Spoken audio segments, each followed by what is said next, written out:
My sister left her iPad unlocked. I swiped once and froze. Their family chat read, $32,000 for this cringe wedding? We'll smile, take the cash, fly first class to Tokyo. Mom wrote, he's too soft to notice. Dad added, skip the rings. I want that $5,000 whiskey tasting on Mount Fuji. I just closed the iPad, smiled, and changed every contract. 3 days later, they got the call, not from me. From my lawyer. Their messages were exhibits now. Don't worry, he said. This is just the beginning. You really think he'll notice? That was the message. From Lena, my sister, the girl who practically begged to help me plan my wedding. Let me do this, she said. You have so much on your plate. She called herself my coordinator, my buffer, my maid of honor with no title. And I believed her. Now I was staring at her iPad, screen unlocked, the family chat blinking with unread messages. She had stepped out to take a call, and I don't even know what made me glance. But one swipe. That's all it took. Lena, $32,000 for this cringe wedding? We'll smile, take the cash, fly first class to Tokyo. I blinked. Once. Twice. Mom's reply, he's too soft to notice. Then Dad, skip the rings. I want that $5,000 whiskey tasting on Mount Fuji. Another message came in, my aunt. He probably thinks the florist is real. I couldn't breathe. It wasn't even the money. It was the way they talked about me. Like I was furniture. A walking ATM. Someone so eager to be loved that he'd never question a missing receipt. And I hadn't. Not once. I trusted Lena. I let her handle the bookings. The venue. The florals. I was tired. Busy. Getting married was supposed to be the joyful part. But she wasn't planning a wedding. She was planning an escape. The catering was fake. The florist deposit? Never made. The discounted videographer was her college roommate who hadn't filmed anything since a TikTok in 2021. They were shaving costs, my costs, to fund a family vacation I wasn't invited to. And the worst part? They were proud of it. I didn't cry. I didn't scream. I didn't throw the iPad. I smiled. I picked up my phone. Called my lawyer. Opened every vendor contract Lena ever touched. Then I started rewriting everything silently. I wasn't acting in anger. I was acting in truth. 3 days later, my family got a call. Not from me. From him. Their messages? They were exhibits now. Don't worry, my lawyer said when I hesitated. This is just the beginning. And he was right. It was. They didn't just steal my wedding. They've been stealing me my whole life. When Lena offered to help plan the wedding, it wasn't surprising. She was always the helper when there was attention to gain, credit to grab, or a way to make herself look important. But I was the one they leaned on for everything. Always had been. When Dad's back went out, I moved his furniture. When Mom had that surgery, I paid for the medication. When Lena defaulted on her credit card, I took out a personal loan to protect her score. And they never said thank you. Not once. Dad had a saying. A real man doesn't keep score. He just gets it done. Which sounds noble until you realize what he really meant was, shut up and be useful. He used to call me soft. Too patient. Too quiet. That tech job of yours, fancy screens but no backbone, he'd grunt after his second whiskey. Mom wasn't better, just quieter. You've always been calm, she'd whisper, as if that were a compliment. Not like Lena. She burns too bright. But they still gave her everything. Their attention. Their protection. Their excuses. I used to think that was love. That giving until you break is just what family does. Then I got engaged. And they woke up like it was Christmas. I told them I wanted something simple. Backyard ceremony. Close friends. Nothing fancy. But Lena lit up like she'd won the lottery. No. Absolutely not. You deserve more than this. Let me help. I know people. She took everything into her hands before I even agreed. Venue scouting, florist selection, caterer negotiations, all hers. I thought, maybe this time she really means it. Then Mom said, let her shine.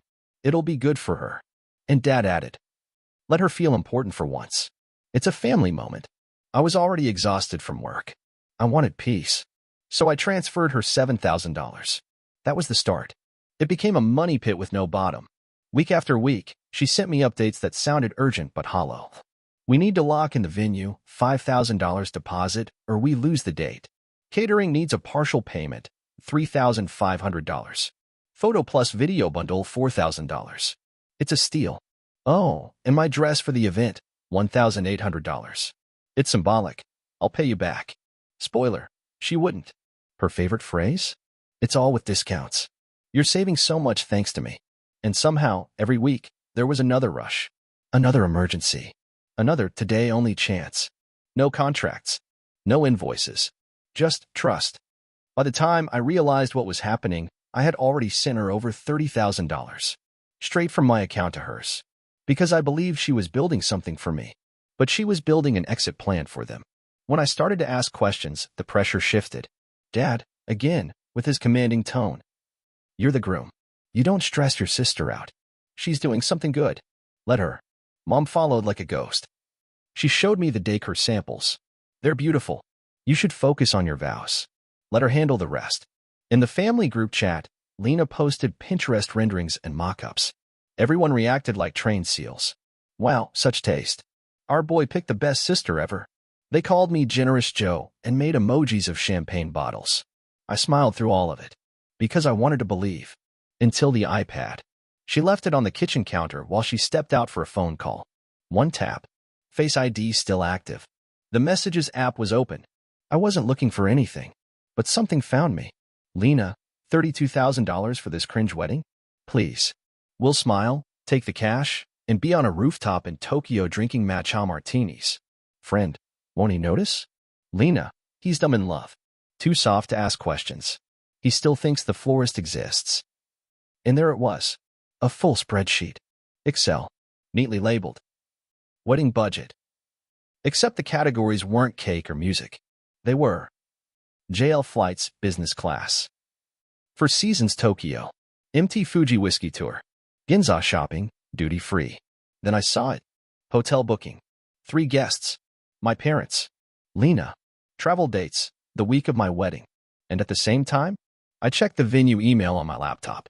They'd never received a deposit. The photographer? Never booked. The catering? Fake website. Even the DJ's contact led to a deactivated Facebook page. I stared at the screen. They weren't just incompetent. They never planned to give me a wedding. They planned a vacation. And I was the fool footing the bill. I didn't scream. I didn't throw anything. I didn't even call her name. I sat down, took screenshots, pulled my banking app, exported every transaction. I called my lawyer the next morning. Can I cancel everything without tipping them off? Yes, he said, but it'll make noise. Let it, I replied. Over the next 48 hours, I canceled every vendor I could find, blocked Lena's card from accessing my payment profile, called the venue myself, rebooked it in my name with a new date, rewrote the contracts, everything now ran through me, scheduled a private meeting with the real planner I should have hired. All of it in silence. Lena kept texting me updates. Can you send $1,200 more? The band needs to book flights. Oh, and I need your opinion on centerpieces. Hydrangeas or tulips? I left her on read. I didn't confront her. I didn't accuse. I built my case. Because the real wedding hadn't been canceled. It had just gained a new location. Court. And their smiles? They were about to look real different under subpoena lighting. They thought it was just a rehearsal dinner. A cute little pre-wedding celebration in a rented lounge space with champagne glasses and dim lighting. The music was soft. The catering was real this time. I made sure of that. Every chair, every napkin, every orchid was chosen by me. They thought I had forgiven them. They thought I was still the fool brother who confused kindness with loyalty. They were wrong. Lena walked in first, in white, ironically flanked by my parents like some royal procession. Ooh, this is nice, she said, spinning. Didn't know you had this kind of taste. Mom kissed my cheek. Dad gave me a smug nod, like a man stepping into a restaurant he knew was already paid for. They were relaxed, giggly, giddy. I let them eat, drink, pose for selfies. And then I tapped my glass. The room went quiet. Before we move on, I said, I want to take a moment to thank the people who made this wedding possible. Lena beamed. Mom smiled. Dad adjusted his cuffs like a CEO waiting for applause. I clicked the remote. Behind me, the screen lit up. Slide 1. A screenshot of Lena's chat. $32,000 for this cringe wedding? Please. We'll smile, take the cash, and be on a rooftop in Tokyo drinking matcha martinis. Gasps. Slide 2. An Excel file. Color-coded. Titled. Honeymoon_Tokyo.Excel Under budget it listed. Business class flights, $13,200. Four Seasons Tokyo, $7,000. MT Fuji whiskey tasting, $5,000. Ginza shopping, $3,800. Extra, $3,000. Slide 3. Hotel reservation for 3 guests. Names, Lena, Margaret, Mom, Ronald, Dad. Dates, exact same week as the wedding. I didn't say a word. Just let the room breathe it in. People were frozen. Mouths open. Forks midair. I didn't want to hurt them. I just wanted them to finally see what I saw. Wait, Lena began, her voice small, brittle. This isn't what it looks like. I cut her off. No, Lena, it's exactly what it looks like. You stole from me. You lied. You planned to vanish with my money while smiling for wedding photos. She laughed, the last defense of a crumbling queen. It was going to be a surprise. A gift trip. You were going to come too, eventually. You canceled the florist. You never booked the venue. The photographer blocked you. She looked to Mom for help. Mom's lips trembled. She whispered, "Sweetheart, maybe not here." "Here's perfect," I said. You hurt me in silence. I decided to tell the truth out loud. Dad stood. "Son, that's enough. Don't turn a family matter into a circus." I turned to him, calm. "You mean like this?" I clicked again. Slide 4. His message in the family chat. "Skip the rings. I want that $5,000 whiskey tasting on Mount Fuji." He froze. And for the first time in my life, so did he. There was movement behind me. My lawyer stepped forward. He was dressed like a guest, drink in hand. "Apologies for the interruption," he said smoothly. "But just a quick note. The messages you're seeing have been entered into a formal case. Refund litigation, theft of funds, and misrepresentation. Expect to be contacted soon." He handed out manila envelopes. One to each of them. Mom didn't even open hers. She just stared at the table, hands shaking. "Lena?" She tore hers in half, screaming. "You think this makes you strong? You're pathetic. You just made enemies out of your family." I smiled. "You were never my family. Just people who cashed my kindness like a check." The room was dead silent. Then someone clapped. It was my fiancée. She stood beside me, I steady. "I told him to walk away," she said to the guests. But he said, "No. They'll just do it again." This time, I ended. I didn't storm out. I didn't make a scene. I just walked to the door, held it open for my future wife, and left them in the silence they created. Behind me, the screen stayed on. The last slide read, "This wedding is now under new management." And me? I was finally free. But freedom has a cost. And I was ready to send the bill. While they scrambled to recover their image, I was already on the phone with my lawyer. No rage. No threats. Just documents. They wanted silence? They were about to get a courtroom full of it. The court documents went out on Monday. By Thursday, their bank accounts were frozen. No warnings. No calls. No explanations. My lawyer moved like a storm. Fast, clean, brutal. He filed the suit for full reimbursement. $32,000 plus punitive damages for emotional distress. The claim? Premeditated deception and fraudulent misappropriation of funds under the guise of familial cooperation. They called it a family disagreement. We called it what it was, organized theft. This wasn't revenge. This was protection for my future, for my peace. Lena was the first to crack. She messaged me at 3:17 a.m. "Let's talk. One-on-one. No lawyers." Then, "You're destroying your own mother with this." I left her on read. That silence? It screamed louder than anything I could have said. By Friday, my lawyer served her employer with a full disclosure packet. Not for drama. For legal diligence. They had the right to know an employee under investigation for financial fraud was handling project budgets. Her work email was deactivated within hours. Dad's accountant was next. Turns out some of the gifts I had given them over the years were filed through shady tax write-offs. My attorney? "Would you like us to pursue restitution for prior family loans as well?" I didn't even blink. Yes. Then the social spin began. Lena posted a black and white selfie with a caption. "Some wounds you never see coming." I did what I could. I just wanted to help. And Sharon commented, "You were the only one who cared." Then the rebuttals hit. Screenshots. Documents. Payment histories. Not from me. From the court filings. People reposted everything. With hashtags like #FamilyFraud and #WeddingScam. No one believed her anymore. Mom tried the martyr card. I only ever tried to keep us all together. She called relatives crying. I don't even know who he is anymore. Dad? He got drunk and messaged me. "If you think money makes you a man, you're softer than I thought." I didn't respond. Because here's the thing. They fed on my need to belong. They survived off my silence. Now I was feeding them their own medicine. I didn't make a video, didn't write a post, didn't do an interview. I didn't owe the world an explanation. I changed my number, blocked every single one of them, left the family chat, never re-entered. 2 weeks later, we won the preliminary hearing. The judge was direct. Intentional misrepresentation. Coordinated misuse. The plaintiff's evidence is airtight.